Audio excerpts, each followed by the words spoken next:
آیت نمبر 128 کو ہم دیکھیں گے کہ جب حضرت ابراہیم علیہ السلام نے حضرت اسماعیل کے ساتھ مل کر خانہ کعبہ کی تعمیر کی تو اس وقت انہوں نے دعا مانگی تھی کہ اے رب ہمارے ہم کو فرما بردار بنا دے اور ہماری اولاد میں سے ایک ایسی جماعت پیدا کر دے جو تیری فرما بردار ہو، اور بتا دے ہمیں اپنی عبادت کے طریقے و آرینا مناسکنا، اور ہمیں اپنی عبادت کے طریقے سکھلا دے۔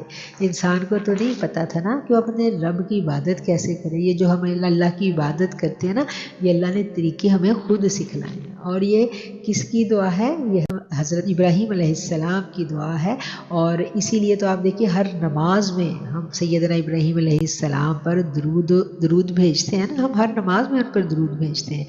تو ابراہیم علیہ السلام کا بڑا احسان ہے ہم پر، ہم انہی کی دعا کا نتیجہ ہے۔ انہوں نے دعا مانگی تھی اور اللہ تعالیٰ نے امت مسلمہ پیدا کر دی، اور یہ دعا مانگی کہ اے رب ہمارے بھیج دے ان میں ایک برگزیدہ رسول جو انہیں تیری آیتیں پڑھ کر سکھلائے اور انہیں کتاب اور حکمت کی باتیں سکھلائے، وَيُزَكِّيهِمْ، اور ان کا تزکیہ کرے۔ بے شک تو عزیز بھی ہے، یعنی غالب بھی ہے، اور حکمت والا بھی ہے۔ ابراہیم علیہ السلام نے جو دعا مانگی تھی، اس دعا میں جو ایک رسول مانگا تھا، اس رسول کی خصوصیات یہاں بتلا دی گئیں کہ وہ رسول ایسا ہونا چاہیے، انہوں نے کہا کہ جو تیری آیتیں تیرے بندوں کو پڑھ کر سکھائے، انہیں کتاب کی بھی تعلیم دے اور حکمت کی بھی تعلیم دے۔ اب دیکھیں کتاب کی تعلیم تو ہم کوشش سے ایفرٹ سے کر لیتے ہیں، لیکن حکمت جو ہے نا، حکمت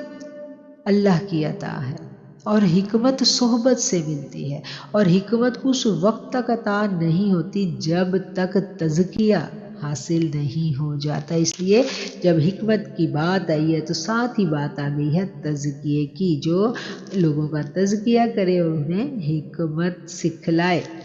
بے شک تو ہی غالب بھی ہے، حکمت والا بھی ہے۔ اور اسی دعا کے صدقے اللہ تعالیٰ نے نبی کریم صلی اللہ علیہ وآلہ وسلم کو مبعوث فرمایا، اور ہم لاکھوں کروڑوں شکر ادا کرتے ہیں کہ اللہ نے ہمیں ان کا امتی بنایا۔ تو